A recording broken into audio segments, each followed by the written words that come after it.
मेरे दोस्तों, बेलियो ते बजुर्गो, शायर नज़ीर सुल्तानी सलाम अर्ज करदा है। मेरे दोस्तों, दास्तान जट ते बांदर एदी फरमाइश करदे ने यूट्यूब दे जरिए इंडिया पंजाब तो दलीप सिंह, जुदेश सिंह, रुपिंदर सिंह, लाल सिंह ते रूप लाल।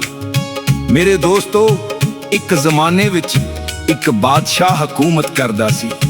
ओदी एक बेटी सी जेड़ी बड़ी खूबसूरत ते बड़ी खूबसीरत सी।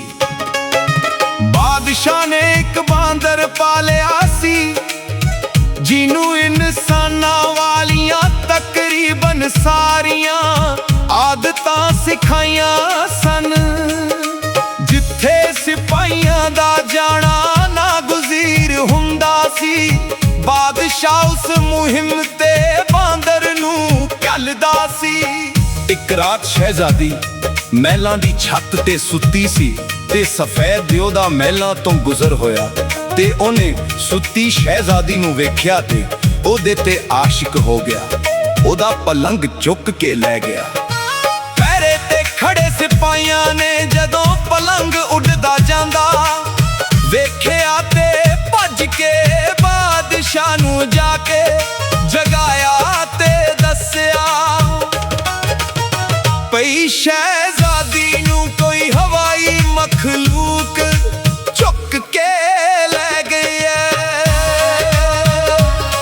बादशाह बड़ा परेशान होया ते सवेरे दरबार विच सारे वजीर, मुशीर ते नजूमी इकट्ठे कर ले ते उन्हां नू सारा वाकया सुनाया। नजूमिया ने दस्या बादशाह सलामत, शहजादी नू होर कोई नहीं बल्कि सफेद दियो चुक के ले गया है। बादशाह ने आख्या भई कौन जाएगा शहजादी नू बचाउण, जेड़ा ओनू सफेद दियो कोलों छुड़ा के लियाएगा ओनू बड़ा इनाम इकराम दिता जाएगा। सारे दरबार विच खामोशी हो गई।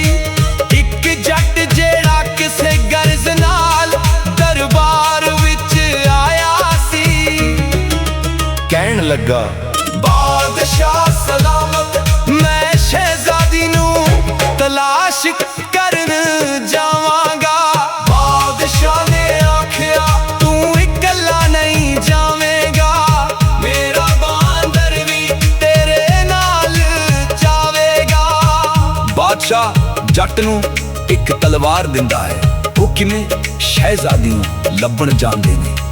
सादिक पट्टी पेश करदे ने, दास्तान लिखदे ने शायर नज़ीर सुल्तानी।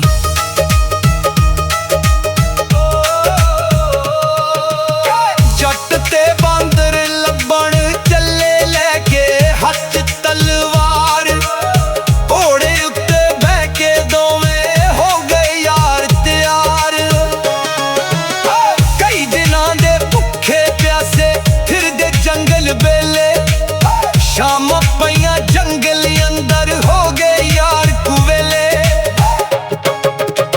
घोड़ा बन के रुख दे खल्ले लगे पानी लभण, पानी लभे ना ओना नू थां थां दोवें यब्बण। पानी पी के मुड़ के आए, घोड़ा नजर ना आया। कौन जिन्ने घोड़ा साडा इथों यार लुकाया। एक चुड़ैल जिस सामने आई, अखां जी दियां लाल, लम्मे लम्मे दंद ओदे सन खिलरे ओदे वाल। घोड़ा खादा मैं तुसां दा, तुहानू हुण मैं खाना।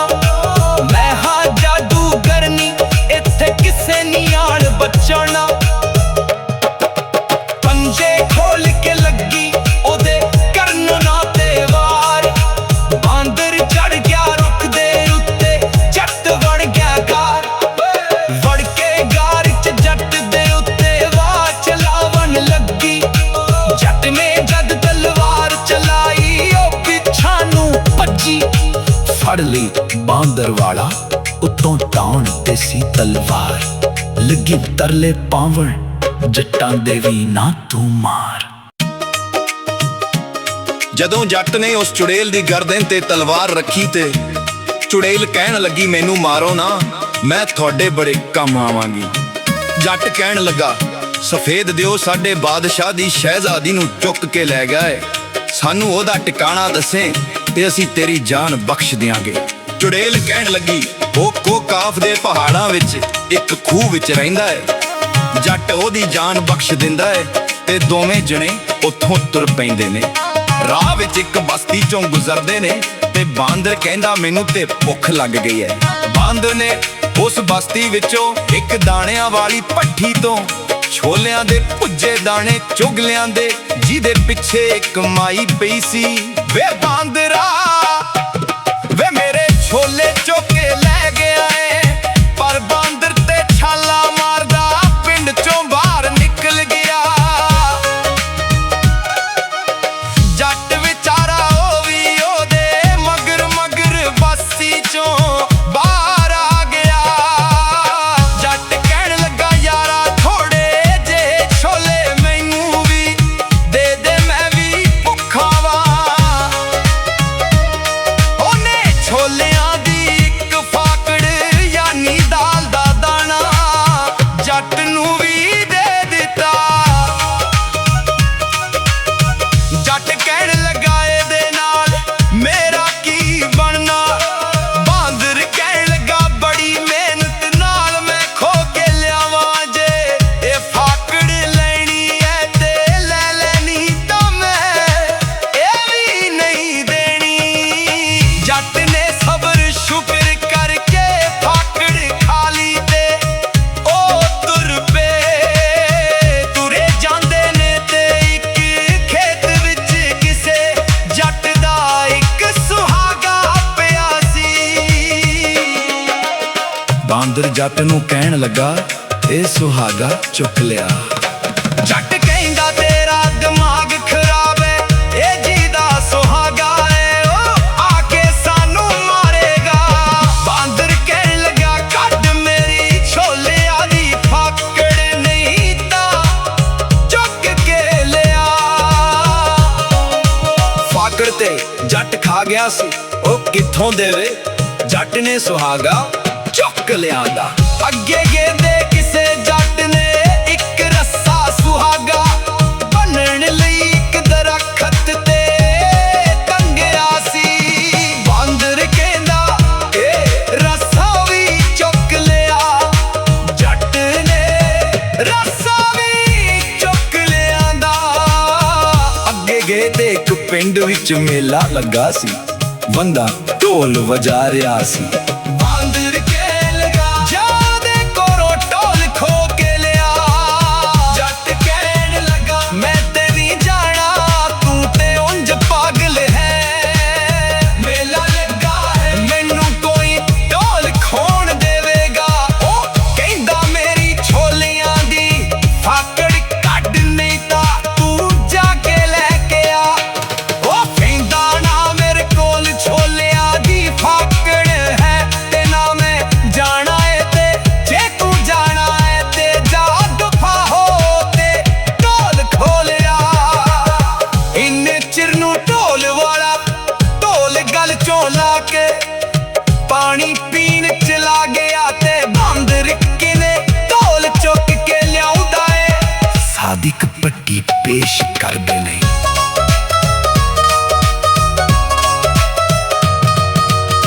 ਬਾਂਦਰ ਕਹਿੰਦਾ ਜੱਟ ਮੁਝਾ ਕੇ ਢੋਲ ਚੁੱਕ ਲਿਆ। ਜੱਟ ਸੁਣ ਕੇ ਗੱਲ ਬਾਂਦਰ ਦੀ ਸੋਚਾਂ ਵਿੱਚ ਪਿਆ। ਮੈਂ ਤੇ ਨਹੀਂ ਹੋ ਜਾਂਦਾ ਪੱਥੇ ਲੋਕੀ ਮੈਨੂੰ ਮਾਰਨ, ਦੱਸ ਖਾਂ ਬਾਂਦਰਾ ਢੋਲ ਖਾਉਂਦਾ ਕੀ ਏ ਯਾਰ ਕਾਰਨ। ਕਹਿੰਦਾ ਮੇਰੇ ਛੋਲੇ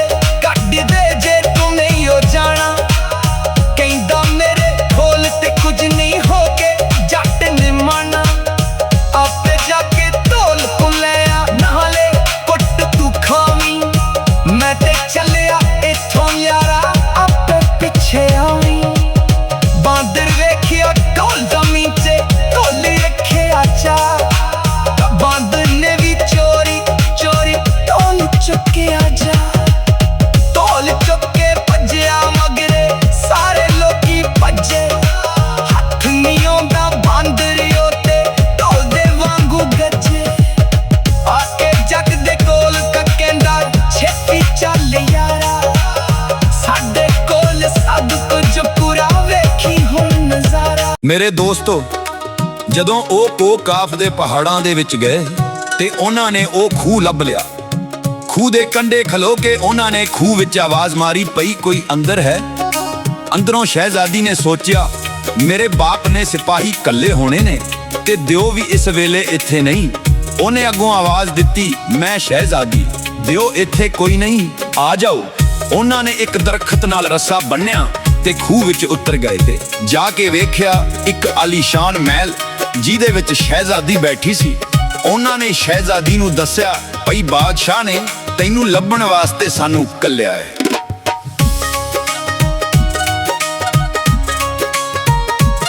ਸ਼ਹਿਜ਼ਾਦੀ ਕਹਿਣ ਲੱਗੀ, ਦਿਓ ਦੇ ਆਉਣ ਦਾ ਵੇਲਾ ਹੋ ਗਿਆ ਏ, ਤੁਸੀਂ ਲੁਕ ਜਾਓ। ਜਦੋਂ ਦਿਓ ਚਲਾ ਜਾਏਗਾ ਤੇ ਫਿਰ ਅਸੀਂ ਨੱਸ ਜਾਵਾਂਗੇ। ਉਹ ਦੋਵੇਂ ਜਣੇ ਮਹਿਲ ਦੀ ਛੱਤ ਤੇ ਜਾ ਕੇ ਲੁਕ ਗਏ। ਦਿਓ ਆਇਆ ਤੇ ਆਦਮ ਬੋ ਸ਼ਹਿਜ਼ਾਦੀ ਕਹਿਣ ਲੱਗੀ, ਮੈਂ ਹੀ ਆ ਇੱਥੇ ਆਦਮ, ਹੋਰ ਤੇ ਕੋਈ ਨਹੀਂ, ਤੂੰ ਮੈਨੂੰ ਹੀ ਖਾ ਲੈ। ਦਿਓ ਕਹਿਣ ਲੱਗਾ, ਮੈਂ ਤੈਨੂੰ ਕਿਵੇਂ ਖਾਵਾਂ, ਇੰਨੇ ਚਿਰ ਨੂੰ ਮਹਿਲਾਂ ਦੀ ਛੱਤ ਤੇ ਇੱਕ ਮੋਰਾ ਸੀ। ਉਹ ਦੋਵੇਂ ਉਹਦੇ ਵਿੱਚੋਂ ਦਿਓ ਨੂੰ ਵੇਖਣ ਲੱਗ ਪਏ। ਦਿਓ ਨੂੰ ਸ਼ੱਕ ਪੈ ਗਿਆ, ਪਈ ਕੋਈ ਛੱਤ ਤੇ ਹੈ। ਦਿਓ ਕਹਿਣ ਲੱਗਾ, ਕੌਣ ਹੋ ਤੁਸੀਂ? ਜੱਟ ਕਹਿਣ ਲੱਗਾ, ਮੈਂ ਤੇਰੇ ਤੋਂ ਵੱਡਾ ਦਿਓ ਵਾਂ।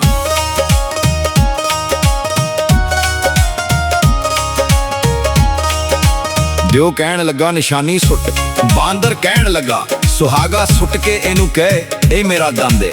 ਜੱਟ ਨੇ ਸੁਹਾਗਾ ਸੁੱਟਿਆ ਤੇ ਕਹਿੰਦਾ ਏ, ਵੇਖ ਮੇਰਾ ਦੰਦ। ਦਿਓ ਸੋਚੀ ਪੈ ਗਿਆ, ਜਿਹਦਾ ਦੰਦ ਏਡਾ ਵੱਡਾ ਏ ਉਹ ਆਪ ਕਿੱਡਾ ਵੱਡਾ ਹੋਵੇਗਾ। ਦਿਓ ਕਹਿਣ ਲੱਗਾ, ਕੋਈ ਹੋਰ ਨਿਸ਼ਾਨੀ ਸੁੱਟ। ਜੱਟ ਨੇ ਰੱਸਾ ਸੁੱਟਿਆ। ਦਿਓ ਕਹਿਣ ਲੱਗਾ, ਇਹ ਕੀ ਏ? ਕਹਿੰਦਾ, ਇਹ ਮੇਰੀ ਮੁੱਛ ਦਾ ਵਾਲ। ਦਿਓ ਕਹਿਣ ਲੱਗਾ, ਏਡੀਆਂ ਮੁੱਛਾਂ ਉਸ ਦਿਓ ਦੀਆਂ, ਉਹ ਤੇ ਮੈਨੂੰ ਬੰਨ ਕੇ ਖਾ ਜਾਏਗਾ। ਫਿਰ ਤੀਜੀ ਵਾਰੀ ਜੱਟ ਨੇ ਤਲਵਾਰ ਸੁੱਟੀ। ਦਿਓ ਕਹਿੰਦਾ, ਇਹ ਕੀ ਹੈ? ਜੱਟ ਕਹਿਣ ਲੱਗਾ, ਇਹ ਮੇਰਾ ਨਹੀਂ। ਦਿਓ ਹੋਰ ਡਰ ਗਿਆ, ਭਈ ਇਹ ਕੋਈ ਵੱਡੀ ਬਲਾਏ ਜਿਹਦੇ ਨੌ ਹੀ ਏਡੇ ਨੇ। ਜਦੋਂ ਦਿਓ ਫੁੱਲ ਡਰ ਗਿਆ ਤੇ ਮਗਰੋਂ ਬਾਂਦਰ ਨੇ ਢੋਲ ਦਾ ਡਗਾ ਮਾਰ ਦਿੱਤਾ। ਦਿਓ ਜਾਂਦਾ ਨਜ਼ਰ ਨਾ ਆਇਆ। ਉਹ ਸ਼ਹਿਜ਼ਾਦੀ ਨੂੰ ਲੈ ਕੇ ਦਰਬਾਰ ਵਿੱਚ ਆ ਗਏ। ਬਾਦਸ਼ਾਹ ਨੇ ਜੱਟ ਨੂੰ ਢੇਰ ਇਨਾਮ ਇਕਰਾਰ ਦੇ ਕੇ ਰੁਖਸਤ ਕੀਤਾ। ਮੇਰੇ ਦੋਸਤੋ, ਇਹ ਸੀ ਜੱਟ ਤੇ ਬਾਂਦਰ ਦੀ ਕਹਾਣੀ। ਤੁਹਾਨੂੰ ਕਿਵੇਂ ਦੀ ਲੱਗੀ ਆਪਣੇ ਕਮੈਂਟਸ ਵਿੱਚ ਜ਼ਰੂਰ ਦੱਸਣਾ। ਇਹਦੇ ਨਾਲ ਹੀ ਸਾਦਿਕ ਪੱਟੀ ਤੇ ਸ਼ਾਇਰ ਨਜ਼ੀਰ ਸੁਲਤਾਨੀ ਨੂੰ ਇਜਾਜ਼ਤ ਦਿਓ। ਅਸੀਂ ਫਿਰ ਕਿਸੇ ਨਵੀਂ ਦਾਸਤਾਨ ਨਾਲ ਹਾਜ਼ਰ ਹੋਵਾਂਗੇ। ਉਦੋਂ ਤੱਕ ਅੱਲਾ ਬੇਲੀ।